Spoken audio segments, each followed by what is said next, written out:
네, 여러분 안녕하세요. 제11회 대학원 학생성공 스토리 특강에 찾아주신 여러분 환영합니다. 저는 오늘 사회를 맡은 성대방송국 58기 아나운서 김명진입니다. 특강을 시작하기에 앞서 몇 가지 안내사항 말씀드리겠습니다. 먼저 참석자 확인을 위해 줌에 접속하신 이름을 성명과 학번과 성명으로 변경해 주시기 바랍니다. 이름은 화면 아래에 참가자 버튼을 클릭한 후 본인의 이름 옆에 생성되는 더보기 버튼을 통해 변경하실 수 있습니다. 다시 한번 부탁드립니다. 이름을 학번과 성명으로 변경해 주시기 바랍니다. 또한 화면 오른쪽 상단에 보기를 클릭하시면 화면 조정이 자유롭게 가능하시니 보시기 편한 화면으로 특강 시청해 주시기 바랍니다. 네, 그리고 학생성공센터에서 운영 중인 대학원생을 위한 프로그램 몇 가지 소개해 드리겠습니다. 교내 다양한 정보를 한눈에 확인할 수 있는 원클릭 사이트 학생성공 게이트웨이는 학교 홈페이지 우측 상단 또는 킹고포털 메뉴바를 통해 접속하실 수 있는데요. 대학원 생활에 꼭 필요한 정보를 한눈에 확인할 수 있는 좋은 사이트니까 학생성공 게이트웨이 많이 이용하셨으면 좋겠습니다. 네, 다음으로는 11월 24일 다음 주 금요일에 개최되는 제12회 대학원 학생성공 스토리 특강 설명드리겠습니다. MBA 졸업생의 진짜 스타트업 창업 스토리, 도전하는 근육 기르기라는 주제로 우리 대학 경영전문대학원 졸업생이자 주식회사 모바의 대표 김병훈 연사님께서 창업에 관심 있는 원우분들과 학우분들을 위해 창업의 A부터 Z까지 또한 도움되는 정보와 꿀팁을 많이 준비하셨다고 하니까요. 관심 있으신 분들은 챌린지 스퀘어에서 수강 신청 부탁드립니다. 네, 그리고 지금 화면에 나온 QR코드를 인식해 주시면 학생성공센터 인스타그램 계정에 바로 접속하실 수가 있습니다.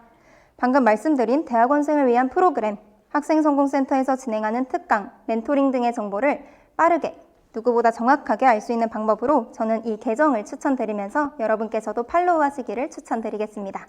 여러분 오래 기다리셨습니다. 지금 바로 제11회 대학원 학생성공 스토리 특강을 시작하겠습니다.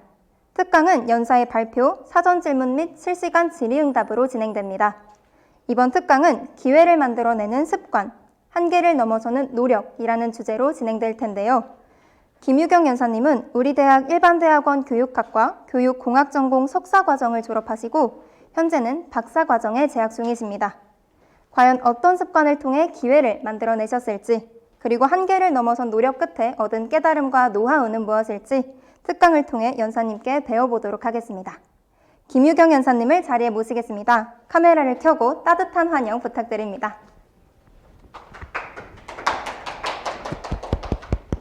네, 안녕하십니까. 방금 소개받은 김유경이라고 합니다. 저는 현재 성균관대 일반대학원 교육학과에서 교육공학 전공으로 박사과정을 하고 있고 프레지던트 리스트 4기에 선발돼서 지금 이렇게 강의에도 하고 멘토링도 하고 있습니다. 그리고 KCI급 학술 논문 1저자 게재를 하였고 현재 에듀테크 유경이라는 사업자도 등록을 해서 활동을 하고 있으며 삼성전자 교육효과 컨설팅 강사나 생성적 AI를 활용한 프로젝트 기반 수업 개발 관련 연구 그리고 연세대 빈곤문제 국제개발원 연구원에서 연구원 보조원으로서도 일을 하고 있습니다. 네, 그래서 제가 오늘 여러분께 말씀을 드리고 싶은 부분은 기회를 만들어내는 습관 그리고 한계를 넘어서는 노력을 대학원 생활에서 어떤 식으로 구체적으로 해볼 수 있을지에 대해서 말씀을 드리고자 합니다. 구체적인 목차는 다음과 같습니다. 제 소개를 아까 미리 드렸지만 제 소개에 관련돼서 잠깐 보여드리고 논문 및 프로젝트 관리는 어떻게 해왔었는지 대학원생으로서의 방향성은 어떻게 설정을 했었는지 그리고 대학원생의 포트폴리오는 어떻게 만들어가고 관리를 할지에 대해서 이야기를 드리고자 합니다. 네. 저는 현재 주요 연구 분야 및 프로젝트 경력에 대해서는 AI 및 메타버스를 활용한 에듀테크 수업과 학습 분석을 통한 맞춤형 학습, 메타버스 공간 개발, AI 및 메타버스 관련 강의 등을 하고 있고 통계 분석 관련을 공부하고 있습니다. 먼저 여러분이 대학원생이 되면은 가장 크게 두 가지를 하시게 됐는데 바로 논문 준비와 프로젝트 관리인 것 같습니다. 논문 주제는 주제 선정, 학술 대회 준비, 학술지 선정 및 논문 작성으로 주로 이루어지고 프로젝트는 프로젝트 업무 수행과 그 외에 행정 처리 관련한 업무로 진행이 됩니다. 그 부분에 대해서 먼저 구체적으로 논문 주제를 어떻게 선정할까가 대학원을 들어가면서 가장 많은 고민이 되는 부분이실 텐데요. 첫 번째로 키워드를 중심으로 최근 연구 분석을 많이 해보시기를 바랍니다.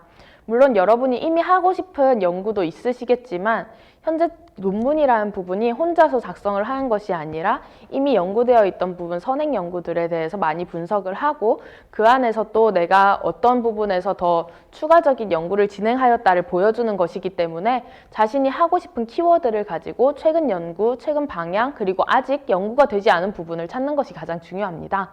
그리고 자신이 구체적으로 어떤 연구 분야를 하겠다라는 것이 정해진다면 대표적으로 선행 논문 3개를 선정하셔서 그 부분들을 중점적으로 보시기 바랍니다.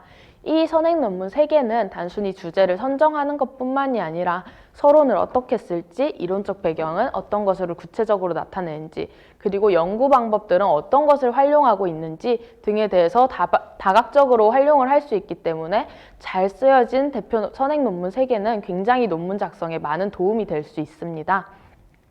그리고 여러분이 하고 싶은 연구가 있더라도 여러분이 그 관련된 데이터나 또는 연구 참여자를 수집할 수 없다면 결국 그 연구는 이루어질 수 없습니다. 그렇기 때문에 먼저 여러분이 어떤 데이터를 수집을 할 수 있고 또 어떤 나이대의 어떤 분들의 참여자를 모집할 수 있는지에 대해서 먼저 파악하실 필요가 있습니다.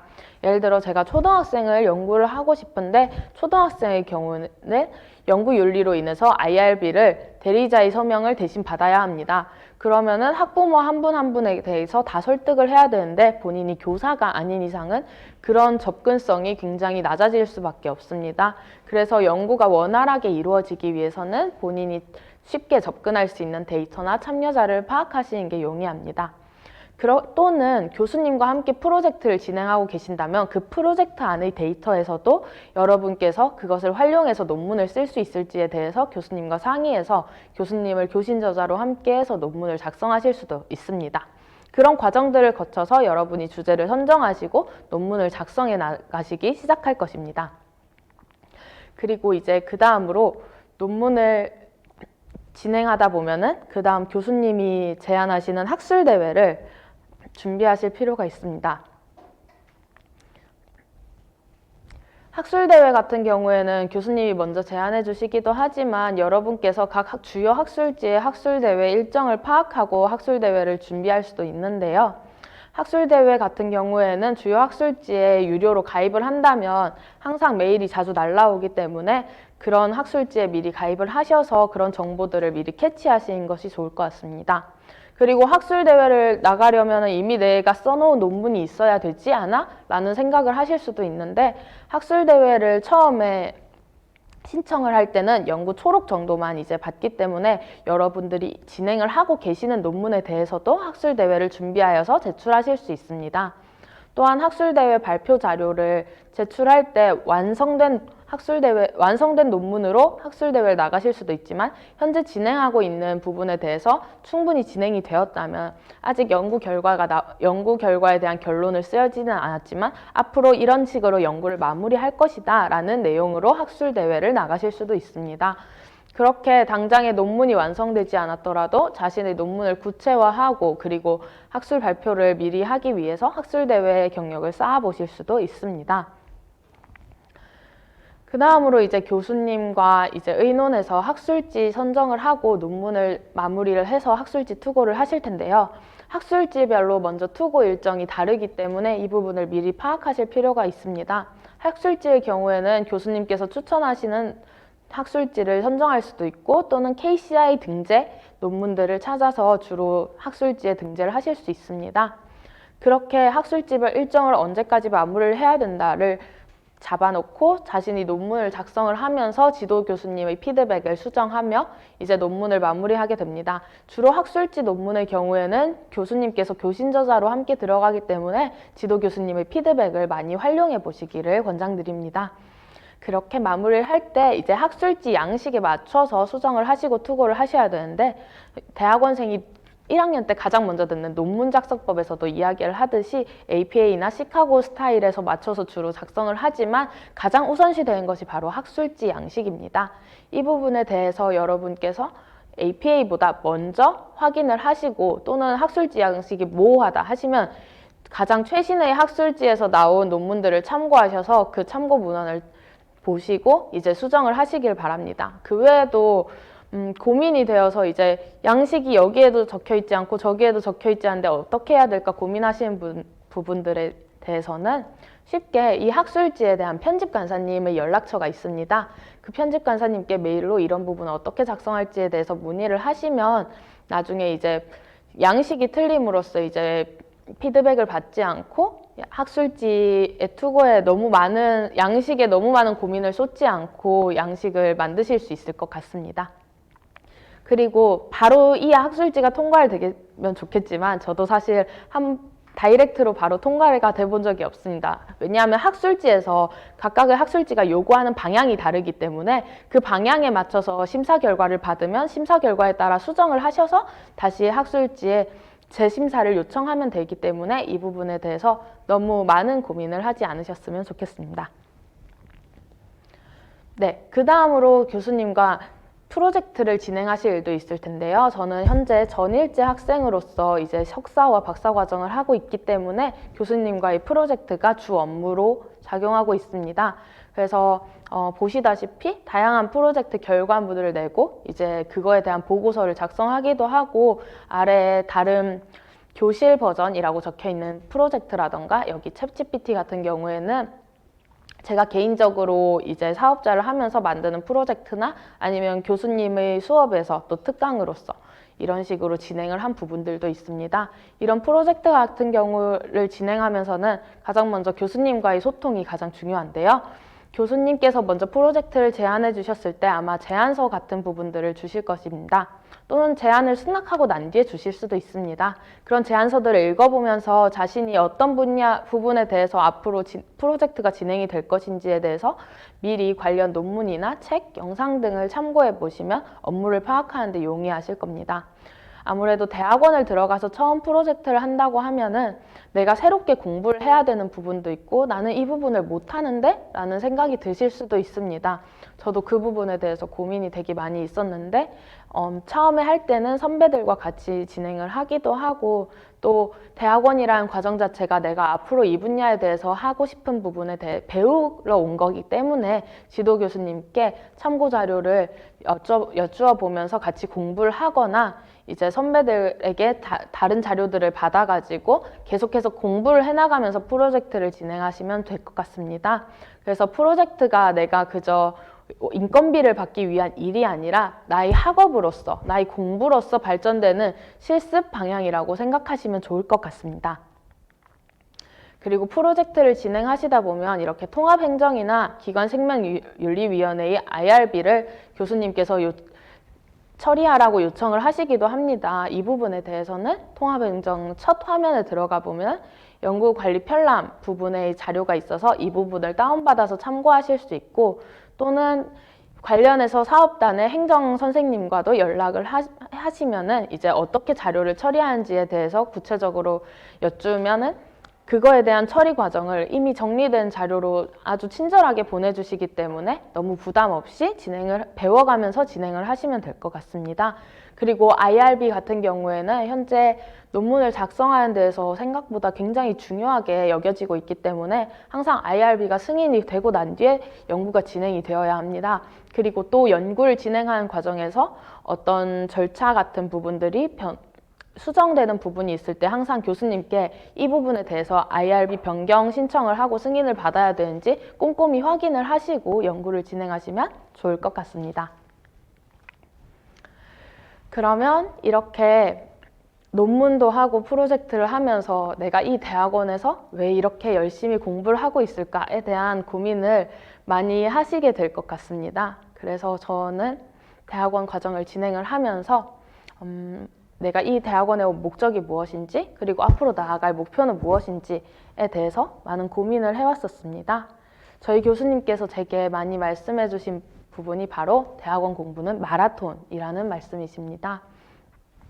석사 2년만 하는 것이 아니라 석사 2년 후에도 일을 하면서 계속해서 공부를 하며 나아갈 수도 있고 또는 박사 과정을 진학할 수도 있습니다. 그런 대학원 공부는 굉장히 장기적인 관점이고 본인이 지치지 않는 것이 굉장히 중요하기에 그렇게 꾸준히 달리기 위해서 우리는 목표뿐만이 아닌 목적을 항상 상기해야 된다고 생각을 합니다. 저도 대학원에 학부를 졸업하고 대학원에 진학하기까지 정말 1년 반 정도를 고민을 하면서 내가 결국 왜 다른 지역에 있는 대학원까지 진학을 하려고 하는가에 대해서 많은 고민을 했었는데, 저희 경우에는 이제 학창 시절부터 입시 위주의 공부 방법을 하면서 이 공부 방법이 나한테는 재미가 없고, 근데 나는 공부는 잘하고 싶은데 라는 고민을 많이 하면서 나한테 맞지 않는 공부가 아니라 좀 더 다양한 공부 방법을 연구해 보게 되었습니다. 그런 과정에서 저는 노트 필기를 하는 걸 좋아하고 토론식으로 다른 친구들과 같이 공부하는 방법을 좋아했었습니다. 그러나 그 방법이 모두에게 맞는 건 아니기에 누구나 자신한테 맞는 공부 방법을 찾아서 즐겁게 공부할 수 있도록 하고 싶다는 목적을 가지게 되었습니다. 그래서 저는 그럼 이러한 목적을 이루기 위해서 내가 구체적으로 수행할 수 있는 목표는 무엇일까에 대해 고민을 해봤을 때, 현재 빅데이터나 AI가 확장되는 세상에서 언제 어디서나 인터넷만 가능하다면 자신의 학습을 평가받을 수 있고 맞춤형 학습을 제공받을 수 있는 시스템을 개발할 수 있지 않을까 생각해서 교육공학을 전공하게 되었습니다. 이러한 목적과 목표를 설정하는데 그거는 너무 지금까지 많이 들어온 얘기지만 저는 그걸 어떻게 해야 될지 여전히 아직 모르겠어요 라고 하시는 부분들이 많을 것입니다. 그래서 저 또한 그런 고민들을 굉장히 많이 했기에 구체적으로 이런 활동들이, 이런 방법들이 실전 포인트가 될 수 있지 않을까 해서 가져왔습니다. 일기 쓰기라고 하면 너무 진부한 이야기로 들리실 수 있는데, 항상 매일 일기를 쓰는 습관을 가져라 라고 말씀을 드리는 게 아니라 내가 지금 생각하고 있는 목표나 목적을 글로써 서술하면서 파악을 해보라는 말씀입니다. 내가 단순히 머릿속에서 생각하는 부분은 휘발성을 가지고 있기 때문에 내가 이전에 생각했던 부분들을 다시 찾기가 어렵습니다. 그리고 글을 쓰면서 이 부분은 내가 왜 이걸 하려고 하지? 어떤 경험 때문이지? 그래서 앞으로 무엇을 하고 싶지? 라는 끊임없이 자신만의 질문들을 던져나갈 수 있기에 이러한 일기 쓰기, 글 쓰기가 자신에게 굉장히 도움이 많이 되었었습니다. 그리고 두 번째로 관심 주제 논문 및 사례 영상을 찾아보시기를 권장드립니다. 왜냐하면 내가 머릿속으로 생각한 게 아무리 글로써 나타나더라도 현장에서는 어떻게 나타나는지에 대해서 직접 보시는 것은 또 다른 경험입니다. 그래서 단순히 영상뿐만이 아니라 여러분이 원하시는 부분이 있다면 아니면 컨퍼런스에 직접 가서 현재 어떤 기업들이 어떤 연구를 하고 있고 어떤 사례들이 있는지에 대해서 찾아보시면서 내가 저런 방향으로 가고 싶다를 눈으로 가시화를 하시는 것이 실제적인 목적과 목표를 만드시는데 굉장히 도움이 되실 수 있을 것 같습니다. 그리고 세 번째로 같은 대학원생들과의 커뮤니티를 함께 만들거나 또 다가가시면 좋으실 것 같습니다.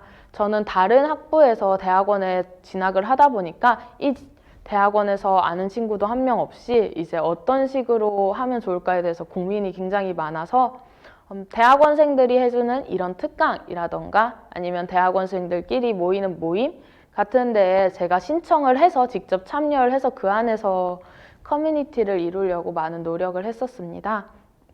그래서 제가 비록 당장에는 몰랐던데 당장 논문을 이제 써서 예비 심사를 받아야 하는데 예비 심사 과정을 어떻게 신청하고 어떻게 이루어 가는지에 대해서 그런 선배들의 사례들을 들으면서 미리 준비를 할 수 있었고, 그리고 또 자신이 대학원에 있을 때 직장에 있는 친구들은 와, 너 그렇게 어려운 공부를 어떤 식으로 해? 하면서 이제 공감을 못하고 그저 바라보는 경우가 있는데, 그런 이야기만 듣다 보면은 스스로가 부정적으로 느껴질 때도 있습니다. 왜냐하면 자신의 또래와는 다른 삶을 살고 있으니까요.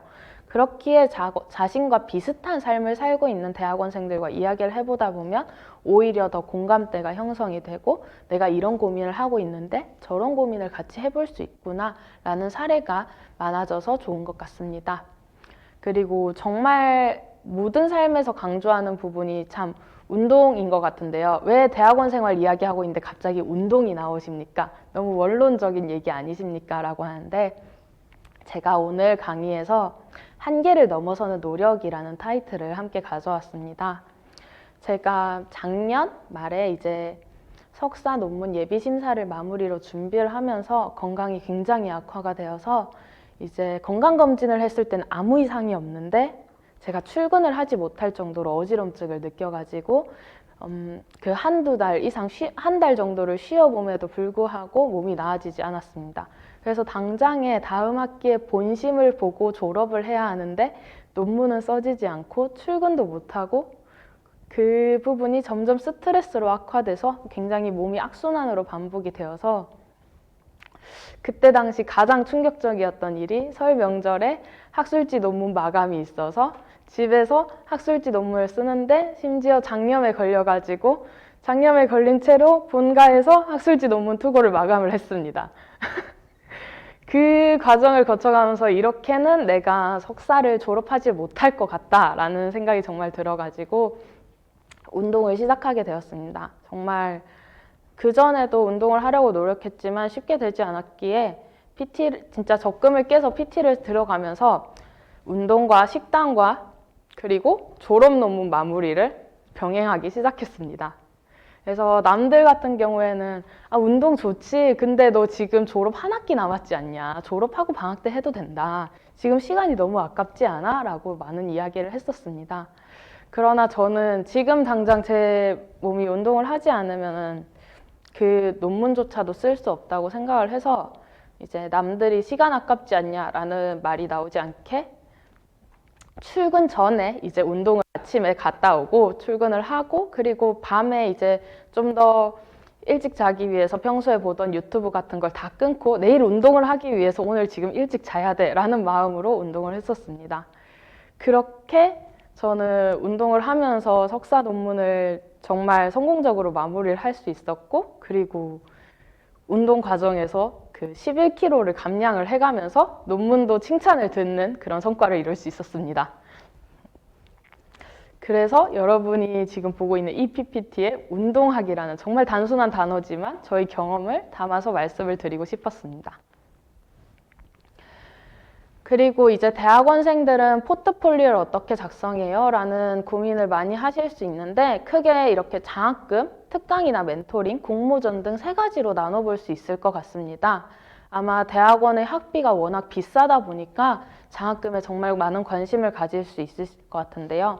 현재 성균관대학교에서는 장학금이 이제 대학원을 입학할 때 신대학원 우수 장학금을 받으실 때 가장 큰 금액의 장학금을 많이 받으신 것 같고 그리고 교수 추천 심산 장학금 등을 주로 저는 받아봤었습니다.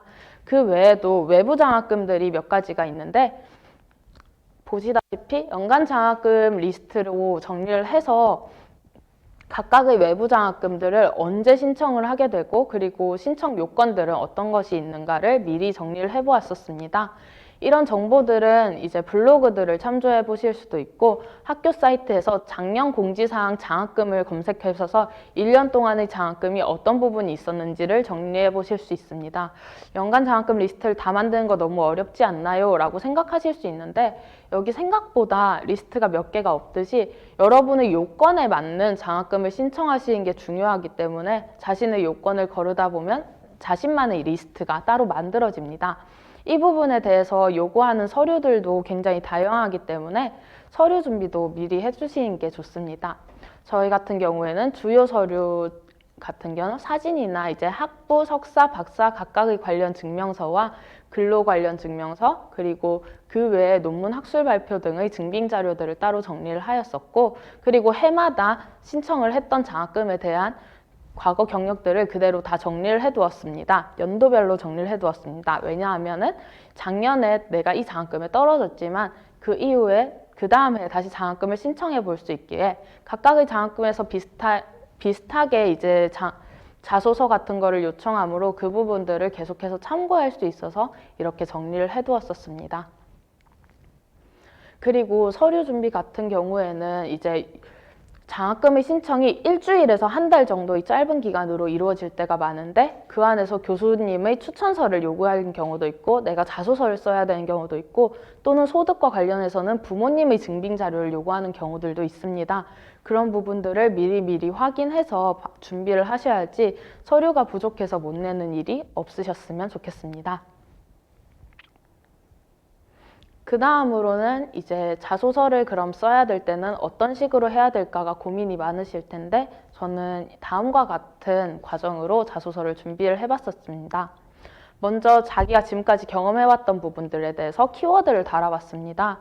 내가 프로젝트 업무로서 리더 경험이 있었다면 리더십 질문이나 경험과 관련된 질문에서 이 이야기를 해볼 수 있을 것 같다. 그리고 프레지던트 리스트에 선정이 되었었던 경험들은 내가 그렇게 학업에 대한 성취 또는 결과물로서의 경험으로 이야기해 볼 수 있고, 호주 교육 인턴십을 했던 경험은 당신에게 어떤 의미 있는 경험이 있었나요? 라는 질문에서 이야기를 해볼 수 있을 것 같다라는 식으로 키워드화하여 정리하였습니다.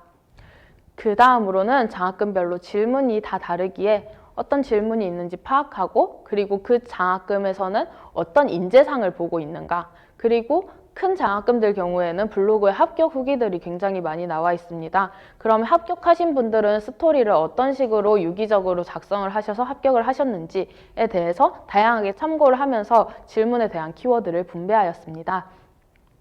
그리고 문항별로 유기적인 스토리를 갖춰라 라는 이야기를 많이 하는데, 하나의 문항에서 하나의 스토리를 갖추는 것 뿐만이 아니라 4개의 질문이 있으면 4개의 질문이 하나의 스토리로 이루어진 것이 중요하다고 생각했습니다. 여기 가져온 예시 자료가 실제 장학금의 질문과 제가 생각하는 대답이었는데요. 성장 과정이나 성격 및 가치관을 서술해 주세요. 그리고 전공 계기 및 학업 성과를 이야기해 주세요. 창의력 문제 해결 사례를 얘기해 주세요. 앞으로의 학문적 계획과 포부를 얘기해 주세요 라고 하면은 질문이 각각 따로 쪼개져 있는 기분이 들지만, 사실 이 대답 안에서 제가 지금까지 공부를 하면서 어려움들이 이런 식으로 있었고, 이에 대해서 어떤 노력을 했고 어떤 경험을 해왔었습니다. 그 경험을 하다 보니까 이제 저는 앞으로 이런 학습에 대한 어려움을 해소하고 또 맞춤형 학습을 제공하기 위해서 이러한 전공을 선택하게 되었습니다. 그리고 이 전공을 공부하면서 구체적으로 연구 프로젝트를 이런 것들을 해봤었고, 호주 교육 인턴십 같은 이런 경험들을 해봤었습니다.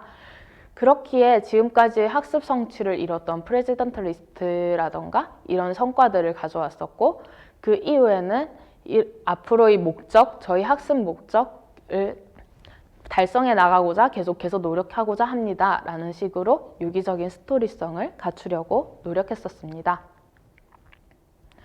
그러면 이런 스토리성을 갖추고 나아갈 때 또 도움이 되는 부분들이 특강이나 멘토링인 것 같습니다. 내가 단순히 대학원에서 공부를 하고 싶으신 분들도 있겠지만, 대학원에서 내 전문성을 길러서 앞으로 무엇을 해나갈지에 대해서 많은 고민이 드실 겁니다. 그러면 당장에 공부한 부분들이 별로 없더라도 내가 지금까지 해왔던 것들을 중심으로 내 전문성을 계속해서 탐색해 나가시기를 바랍니다. 제가 논문을 썼던 주제라던가 참여 프로젝트를 했던 부분들에 대해서 이렇게 나열을 하면은 당장의 키워드로 파악하기가 어렵기에 그 연구들이 어떤 연구였는지에 대한 키워드로 카테고리화를 하는 게 좋았던 것 같습니다. 내가 해봤던 연구들은 사례 분석 연구가 있었고, 기초 통계 분석 연구가 있었고, 효과성 연구가 있었고, 사용성 평가 연구 등이 있었다. 그러면 저는 추후에 논문 주제를 잡아볼 때도 또는 다른 프로젝트에 참여를 할 때도 내가 이런 연구를 해봤다라는 경험을 이야기할 수 있고, 논문 주제를 잡으면서도 이런 연구 방법을 사용해 볼 수 있겠다라는 부분들을 쉽게 도출할 수 있었던 것 같습니다. 그 외에도 메타버스 공간 개발이나 학습의 디자인 같은 부분에 저는 관심이 많았었는데요. 이 부분에 대해서도 논문이나 프로젝트를 통해서 많이 만들어서 실제 이 부분들은 구현한 화면들을 보여줄 수 있기에 자신만의 전문성을 보여주는 포트폴리오로서 정리하기가 용이했던 것 같습니다. 메타버스 연구예요 라고 단순히 여러분들께 만들었을 때 그래서 메타버스가 뭐지? 라고 이야기를 하시는 분들이 굉장히 많으실 겁니다. 그러나 이런 사진 자료, 포트폴리오 자료들을 보여드리면서 이런 식으로 제가 공간을 구현을 하고 이런 어플리케이션들을 개발을 하는 연구를 해봤습니다 라고 했을 때 여러분들은 굉장히 가시적으로 한눈에 어떤 연구들을 진행해 봤었는지를 파악하실 수 있습니다. 이런 부분들이 나의 전문성이 무엇인지를 설명할 때 굉장히 용이한 도움이 되는 것 같습니다. 그리고 프로젝트를 진행하면서 교수님께서 주시는 프로젝트를 할 수도 있지만 내가 스스로 전문가로 등록을 하는 방법도 있습니다. 저는 메타버스 개발과 관련해서 이제 크몽이나 숨고 같은 전문가 등록도 해보고 또 이제 다른 학교와 이제 사업을 하면서 사업자 등록을 해서 이제 학교 프로젝트에 학교와의 협업에 관련된 프로젝트로서 외부 전문가로서 활동을 하기도 했습니다. 사업자 등록이라는 게 이제 굉장히 돈을 많이 벌거나 이런 식으로 생각을 하시지 않아도 되는 부분이 저도 처음에는 단순히 영수증 처리를 하기 위해서 사업자 등록이 필요하고 사업자 등록은 굉장히 어려운 게 아닌가라는 고민을 많이 했었는데 사업자 등록이 생각보다 오래 걸리지도 않고 내가 하고 싶은 분야에 따라서 때로는 면세 사업자도 가능히 하기에 여러분들이 당장에 전문가로서 수많은 활동들을 할 수 없더라도 나의 첫 걸음을 내딛는 입장으로서 이런 활동들 전문가로서 등록을 해보실 수 있을 것 같습니다. 네, 그리고 그 다음으로 이제 현재 제가 지금 여러분 앞에서 이렇게 성균관대 대학원 학생 스토리 특강 연사로서 이렇게 강연을 하고 있는 것처럼 저희 전문성을 가지고 어떤 부분들을 다른 사람들에게 나눠볼 수 있을까를 고민을 많이 했던 것 같습니다. 그래서 최근 이제 초등학교의 메타버스 공간 개발뿐만 아니라 이 공간을 제가 직접 개발하고 선생님들이 어떻게 수업에서 활용해 보실 수 있을지에 대해서 스스로 연구를 해가면서 교사 연수를 준비를 했었습니다. 많은 선생님들이 이제 이미 내가 다 알고 있는 부분을 하고 있는 게 아닐까라고 생각을 할 수도 있는데 생각보다 여러분께서 하시는 전문성은 여러분의 굉장히 큰 강점이 됩니다. 선생님들에게 단순히 이 플랫폼은 이제 로그인부터 시작을 해서 이런 식으로 PPT를 집어넣을 수 있고요. 캐릭터는 이런 식으로 움직이고요. 이런 설명들을 해드리는데 선생님들이 하나하나 따라 하시면서 굉장히 흥미롭게 배워가시는 사례들을 볼 수 있었습니다. 그리고 또 지난주와 이번 주에 걸쳐 제가 성균관대 학부생들 대상으로 학생 성공 멘토링을 하고 있는데 그 안에서도 학생들이 정말 이 교과에 대해서 또는 이 전공에 대해서 어떤 식으로 공부를 하시고 어떤 식의 진로를 선택해서 나아가시는지 궁금하다라는 말씀을 많이 들었습니다. 특히 저희 전공의 경우에는 교육학과가 굉장히 인원수도 적고 그리고 다른 사람들에게 익숙하지 않은 전공이다 보니 이 부분에 대해서도 저도 학부 때부터 고민이 많았었는데 같은 전공자로서 멘토링을 해줄 수 있는 선배들이 있다는 것은 굉장히 큰 강점이었던 것 같습니다. 그러면 저런 특강 같은 거는 결국에는 기회가 주어져야 되는 것 아닌가요? 라는 질문을 해보실 수 있습니다. 이런 특강이나 아니면 다양한 경험들을 하기 위해서 공모전 등도 많이 준비를 했었는데요. 무엇보다 가장 필수적으로 말씀드리고 싶은 거는 가능성 높은 활동을 노리라고 말씀을 드리고 싶습니다. 물론 공모전 리스트를 보면 정말 수많은 공모전들이 있고 그리고 전국적으로 하는 공모전 같은 경우에 선생님이 정말 이미 잘하고 계실 수도 있겠지만 전국 각지에 정말 잘하는 학생들이 모여서 그거를 수상하게 됩니다. 그런 부분에서 사실 나는 이제 공모전으로서 활동성을 높여보고 한번 시도해보고 하고 싶었는데 항상 떨어지기만 하면은 굉장히 자존감도 떨어지고 그리고 또 더 이상 응모하고 싶지 않게 됩니다. 그래서 먼저 가능성이 높고 내가 이걸 한번 시도를 해봤었는데 합격했네? 성공했네? 라는 성공 경험을 더 많이 만들어 가실 수 있기를 바랍니다. 그래서 가장 먼저 도전해 보시길 바라는 게 바로 학교 공지사항이나 게시판에 올라오는 활동들입니다. 교 내에서 이제 경쟁을 하기 때문에 학생들이 그 안에서 내가 성균관대생으로서 이제 활동성의 커리어를 하나하나 쌓아가실 수 있고 그리고 또 그 안에서도 굉장히 세부적으로 활동들이 나눠지기 때문에 생각보다 지원한 학생들이 많이 없다면 오히려 성공 경험들을 많이 쌓을 수 있는 기회가 될 것 같습니다.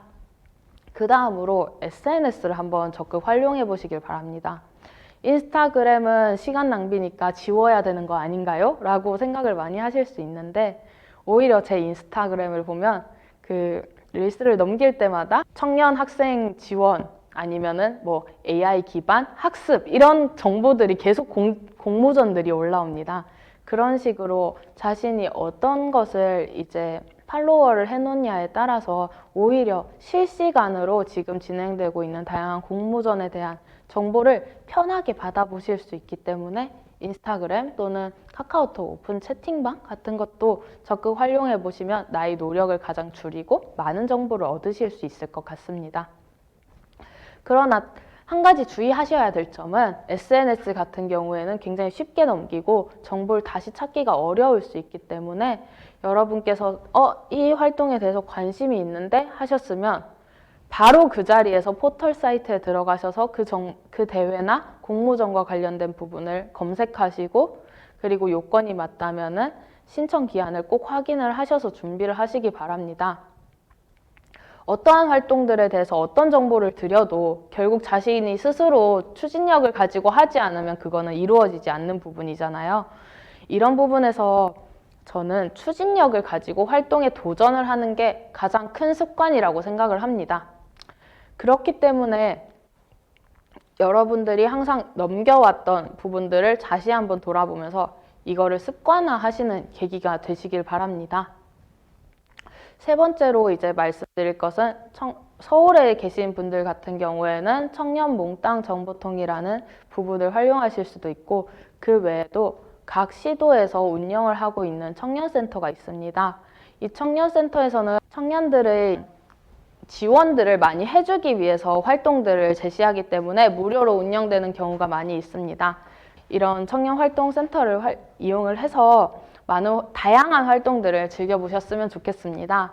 저도 한 활동으로서 이제 전공과 전혀 다른 활동을 해보는 프로그램이 있었는데 굿즈 만들기라는 프로그램에 참여를 해서 8주 동안 이제 굿즈 디자인을 어떤 식으로 하는지에 배우고 그리고 활동비로 150만 원을 받아서 내가 직접 굿즈를 제작하기 위한 설비를 갖추거나 이런 식으로 만드는 부분들을 해보았었습니다. 그런데 그거 내 전공이랑 관련 없는데 시간 낭비 아닌가요? 라고 생각하실 수도 있는데 여러분이 아까 보셨던 메타버스는 논문으로 만들어진 게 아닙니다. 포토샵도 이용을 하고 미리 캔버스도 이용을 하고 다양한 디자인적 감각을 같이 요구를 했었습니다. 그런 부분에 있어서 내가 다양한 무기를 쥐고 있다면 내 논문이나 내 연구 프로젝트 경력이 훨씬 더 풍성해질 수 있기 때문에 이런 다양한 도움이 되는 경험에 도전을 해보시기 바랍니다. 또한 대학원생으로서 주요적으로 경험해 보시길 바라는 게 학교 실험 참여자 모집을 먼저 말씀드리고 싶은데요. 대학원에서 프로젝트를 진행하면서 여러분이 실험 참여자를 모집해야 되는 경우가 사실 많이 생깁니다. 그런데 당장에 내가 실험 참여자를 한 번도 모집을 해본 적이 없는데 어떻게 하지?에 대해서 고민이 많이 생기게 됩니다. 그렇기에 내가 미리 실험 참여자로서 다른 선생님들이 어떻게 모집하나를 가장 많이 경험해 볼 수 있는 부분인 것 같습니다. 그래서 단순히 실험 참여 인건비를 받으려는 게 아니라 그 안에서 실험 참여자는 뭐 구글 독스, 뭐 스프레드시트 어떤 것으로 모집을 하고 그리고 IRB를 위해서 필요한 자료들은 어떤 식으로 수집을 하고 그리고 참여자가 왔을 때 어떤 식으로 대응을 해야 될지에 대해서 직접적으로 경험을 해보기에 좋은 활동들인 것 같습니다. 그리고 두 번째로 제가 지금 이 강연장에 서 있는 계기가 되었듯이 프레지던트 리스트에 한번 도전해 보시기를 바랍니다. 사실 프레지던트 리스트는 자기 추천 전형으로서 교수님의 추천서가 필요한 것도 아니고 내 스스로 나의 어필, PR을 하면서 내가 이 분야에서 앞으로 성공할 학생입니다를 이야기해 볼 수 있는 부분입니다. 이 경험을 통해서 당장에는 무언가가 이루어진 게 없는 것 같아 보이지만 이 안에서 다양한 활동들이 주어집니다. 그 안 네트워킹 활동도 많이 있고 그리고 아까 보여드렸듯이 이제 선배 멘토링이라던가 다른 특강 연사들로서의 활동 경험들도 많이 주어지기에 나의 앞으로의 활동을 확장하기 위한 하나의 큰 통로로서 작용하기 좋아서 이 부분을 꼭 추천드리고 싶습니다. 그리고 세 번째로 대학원에 당장 입학을 하시면서 다양한 논문을 쓰기 위한 교육을 받기 위해서 학술정보관 정보활용 및 통계 교육을 추천드립니다. 주로 오늘과 같이 줌으로 이제 강의가 진행이 되고 또 실제 논문들에 도움이 되는 부분들이 많고 모두 무료로 제공이 되기에 여러분들이 대학원생으로서 단순히 수업에서는 배울 수 없는 기초적인 논문 지식이라든지 아니면 또 논문 작성법 같은 경우를 많이 배울 수 있기에 여러분께 추천드리고 싶습니다. 마지막으로 포트폴리오를 어떻게 정리를 해볼까에 대해서 많은 고민이 있을 수 있을 것 같습니다. 사실 오늘의 세 번째 제목이기도 하고요.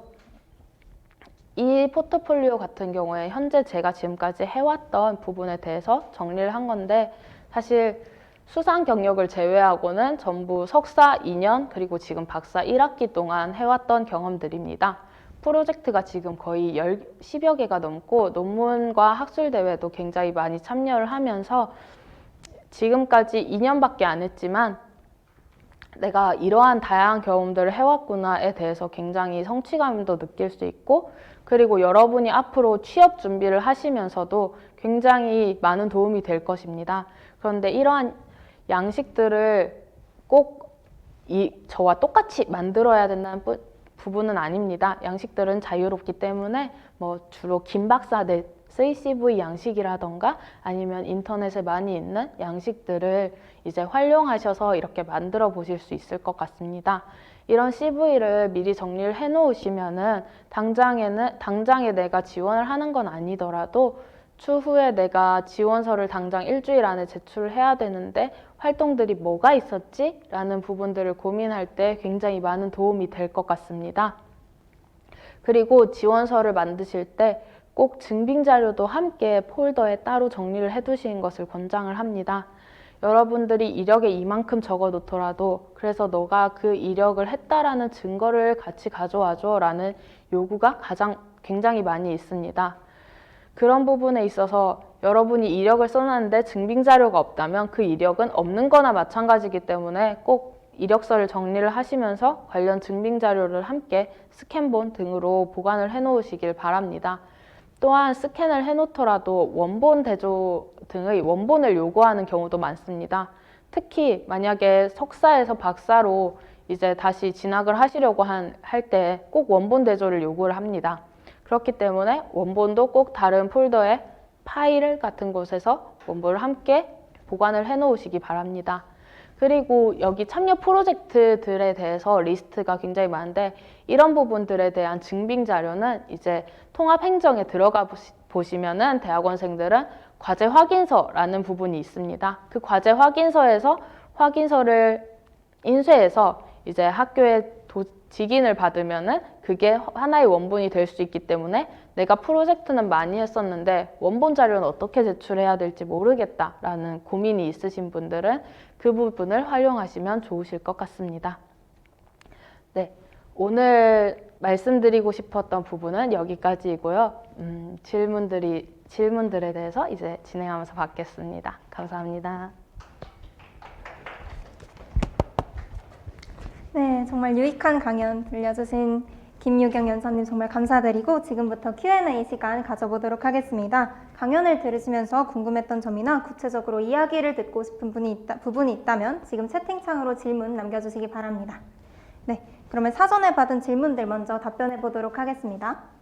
사전 질문인데요. 먼저 성균관 대학교 대학원으로 진학을 하셨잖아요. 따로 계기나 이유가 있는지 질문 들어왔습니다. 네. 먼저 제가 대학은 다른 학부의 대학을 다니고 석사를 성균관대로 입학을 하게 되었는데요. 아무래도 제가 공부하고 싶었던 전공에 대해서 아까 말씀드렸듯이 1년 반 정도를 고민을 하면서 구체적으로 이런 방향에 대해서 공부를 하고 싶다는 목표가 있었고 그러면 그 분야를 연구하시는 교수님이 어떤 분이 계신지에 대해서 그 주요 대학의 교수님들의 연구 실적이라던가 연구 주제들을 전부 찾아서 이제 그 안에서 저희 연구와 가장 비슷한 연구를 하고 계시는 교수님을 찾아왔습니다. 그런 식으로 이제 대학원을 찾아서 진학을 하는 게 굉장히 큰 장점이 되는 점이 교수님과의 프로젝트를 같이 많이 진행을 하게 되는데 교수님이랑 내가 주제가 조금 달라도 그냥 나는 내 논문 쓰고 싶은 거 쓰면 되겠지라고 생각을 하실 수도 있겠지만 대학원 생활 내내 교수님과 하는 프로젝트가 내 연구 주제와 맞다면은 그것 자체가 내 앞으로의 이력이 되고 그리고 논문을 쓰기 위한 공부가 되기 때문에 그런 주제들을 교수님과 잘 맞추는 것이 중요한 것 같습니다. 네, 어떻게 지원을 하셨는지까지 얘기를 잘 들어볼 수 있었습니다. 그러면 두 번째 질문입니다. 한계를 넘어서는 노력이라고 이제 강연 주제가 나와 있었는데요. 운동이나 힘든 이렇게 신체적으로 힘든 부분도 얘기를 해주셨지만 정확히 어떤 한계를 느끼셨는지에 대한 질문도 나왔습니다. 답변해 주실 수 있을까요? 네, 아까 말씀드렸듯이 체력적인 한계가 가장 크게 와닿았던 부분이고요. 그 부분은 강연을 하면서 구체적으로 드렸을 거라 생각하니까 그 외에는 네트워킹 관련해서 한계가 있었던 것 같습니다. 왜냐하면 저희 교수님께서는 성균관대에 오신 지 아직 5년 정도 되셨기 때문에 신생 랩실로 볼 수 있어서 제가 입학했을 때는 선배가 한 분밖에 안 계셨습니다. 그래서 이제 당장의 선배도 이제 저보다 한 학기를 먼저 공부해 본 입장일 뿐이기에 어떤 식으로 공부를 해나가야 하고 또 논문 작성을 어떤 식으로 준비를 해가야 될지에 대해서 다양한 이야기들을 듣고 싶었습니다. 그래서 그런 부분들을 비록 똑같은 전공은 아니더라도 연구소에서 제가 일을 하면서 연구소 박사님들께 굉장히 많이 여쭤보면서 이 연구는 어떻게 진행되면 좋을까요? 또는 논문 준비를 하는 데 있어서 이 부분이 좀 고민이 많이 되어에 대해서 이제 박사님들의 경험들을 많이 들을 수 있어서 좋았고 대학원에 또 그 게시판에 포스터 같은 데 보면 대학원용 강의 같은 게 오늘의 강의처럼 이렇게 다양하게 있습니다. 그런 부분에서 하나하나 직접 찾아가면서 들을 때 제가 몰랐던 부분들을 진짜 많이 얻을 수 있어서 좋았었습니다.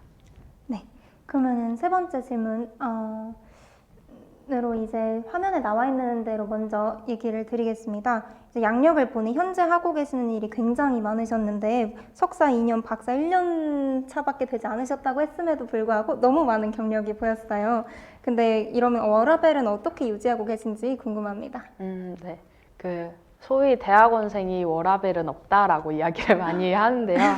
이거는 물론 랩실마다 연구소마다 굉장히 많은 차이가 있긴 합니다만 저 같은 경우에는 교수님과 프로젝트성으로 가장 연결이 많이 되기에 프로젝트가 3개월이나 6개월 단위일 수도 있고 1년 동안 연구소에서 일을 할 수도 있고 이렇게 다양하게 진행이 됩니다.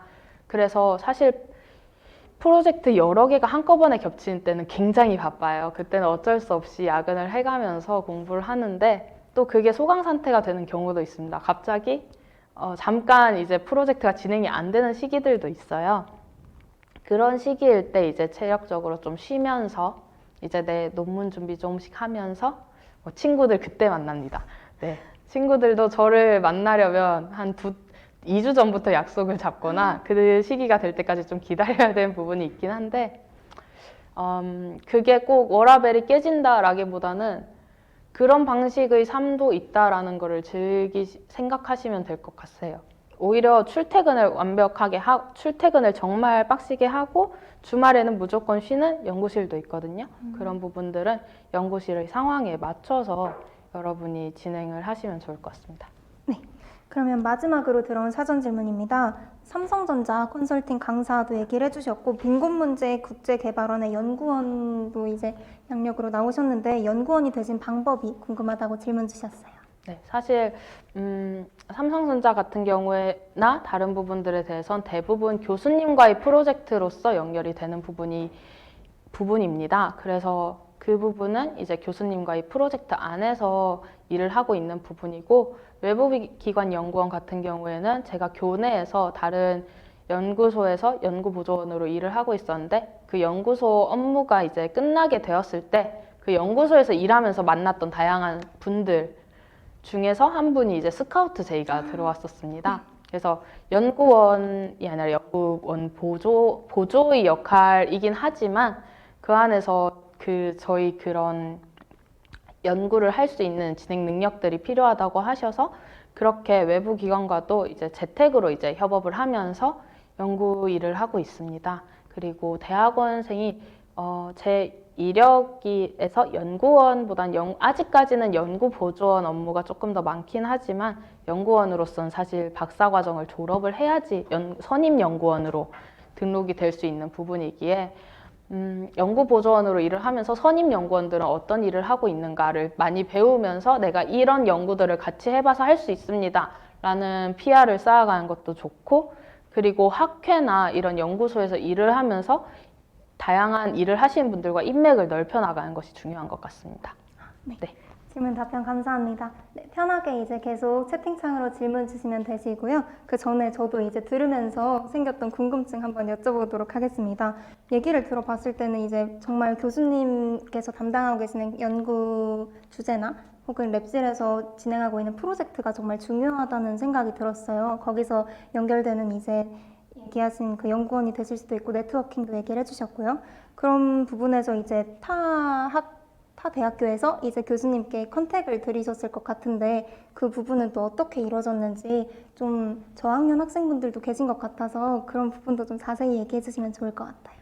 입학할 때의 컨택을 말씀하신 네, 걸까요? 교수님께 직접 제가 알기로는 직접 네. 찾아가거나 아니면 면담을 하거나 아니면 실제로 그 연구실에서 이제 모집합니다 하는 공고가 나오는 경우에도 지원을 할 수 있는 걸로 알고 있는데 어떤 방식으로 또 얘기를 하셨는지 알고 싶습니다.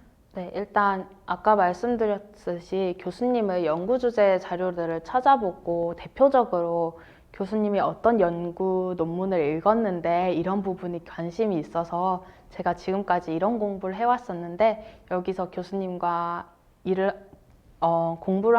공부를 하도록 지원을 하고 싶습니다. 이런 식으로 먼저 이메일로 컨택을 했었고요. 제가 지원하는 당시엔 코로나였어서 교수님께서 그러면 줌 미팅을 하면서 만나보자 라고 하셔서 그 줌 미팅을 하기 위해서 교수님께 질문을 드릴 질문 리스트를 만들었습니다. 교수님께서 현재 진행하고 계시는 프로젝트 연구와 제가 그 프로젝트 연구에 참여를 할 수 있는지, 그리고 수업들을 듣는 커리큘럼이 이제 이런 부분들이 있던데 다른 커리큘럼이 더 있는지, 그리고 연구를 함에 있어서 인건비의 경우라던가 아니면은 졸업을 하기 위한 기간 등은 어느 정도 되는지에 대해서 구체적인 질문들을 그 인터넷에서 이제 다른 사례들을 다 찾아가면서 리스트를 해서 교수님과 면담을 나눴었습니다. 그래서 교수님께서도 미리 입학 전부터 이제 프로젝트에 참여를 하고 싶다는 어필을 많이 드리니까 입학 전에 연락이 오셔가지고 프로젝트 지금 새로 진행되는 거 있는데 온라인으로 참여해도 되니까 그때부터 진행하자 하셔가지고 아직 학교도 못 올라가 봤는데 프로젝트부터 진행을 하기도 했습니다. 네, 정말 대단하신 것 같습니다. 네, 질문 들어오신 것 중에 이제 강연 너무 잘 들었다고 얘기해 주셨고 목적이나 목표 얘기도 이제 강연 때 해주시긴 했지만 꿈이나 계획이 앞으로는 또 어떻게 되시는지 여쭤보시는 거 답변해 주시면 좋을 것 같습니다. 네, 지금 아까 말씀드렸던 목적을 가장 아직까지 꿈꾸고 있긴 한데 지금 박사과정을 졸업해서 무엇을 할 거냐라고 먼저 질문을 하신다면은 지금 제가 생각하고 있는 건 연구원이나 아니면은 이제 사기업이든 공기업이든 이제 실제적으로 만들어보고 현장에 도입을 해볼 수 있는 부분들을 저는 지금 하고 싶습니다. 그래서 아까 메타버스 개발이나 앱 개발처럼 가시적으로 보여지는 그런 부분에 대해서 교육공학으로서는 이제 개발자로서 연구를 하는 게 아니라 이러한 교육학적 이론을 가지고 시스템을 만드는데 어떻게 구현을 하는 것이 바람직할까에 대해서 연구를 많이 합니다. 그런 디자인적인 측면, 아웃라인을 교육학적으로 구현을 하는 부분에 대해서 일을 하기를 계획하고 있습니다. 네, 그럼 이상으로 질의응답 시간 마무리하도록 하겠습니다. 네, 질의응답 해주셔서 정말 감사합니다. 네, 그럼 지금까지 기회를 만들어내는 습관, 한계를 넘어서는 노력이라는 주제로 강연을 해주신 김유경 연사님이셨고요. 여러분께서는 이번 제11회 대학원 학생성공 스토리 특강이 어떻게 다가오셨는지 정말 궁금합니다. 저는 개인적으로 대학원생이 어떻게 하면 될 수 있는지부터 논문은 어떻게 준비해야 하는지, 방향성 혹은 어떻게 스펙을 쌓을 수 있는지까지 정말 천천히 차근차근 알려주신 강의가 아니었나 하는 생각이 듭니다. 여러분께도 이번 특강이 유익하셨기를 바라며 화면에 보이는 QR코드 또는 채팅창의 URL의 만족도 조사에 느낀 점 남겨주시면 감사하겠습니다. 대학원생 여러분에게 도움이 될 수 있는 대학원 학생 성공 스토리의 더욱더 큰 발전을 위해 여러분들께서 소중한 시간, 소중한 답변 남겨주시면 감사할 것 같습니다. 네, 그러면 마지막으로 특강을 기념하기 위한 기념 촬영 시간 가져보도록 하겠습니다. 모두 여러분께서도 줌의 화면 카메라 켜주시면 너무 감사할 것 같습니다. 네, 그러면 사진 촬영하도록 하겠습니다. 네, 감사합니다. 네, 정말 모두 감사드리고요. 오늘 이곳에서 함께 나누었던 이야기들이 여러분께 도움이 되시기를 진심으로 바라보겠습니다. 여러분의 성공적인 대학원 생활을 진심으로 응원하겠습니다. 혹시 아직 만족도 조사를 하지 못한 분들은 채팅창의 URL 확인해 주시기요. 지금까지 제11회 대학원 학생 성공 스토리 특강을 마무리하겠습니다. 감사합니다.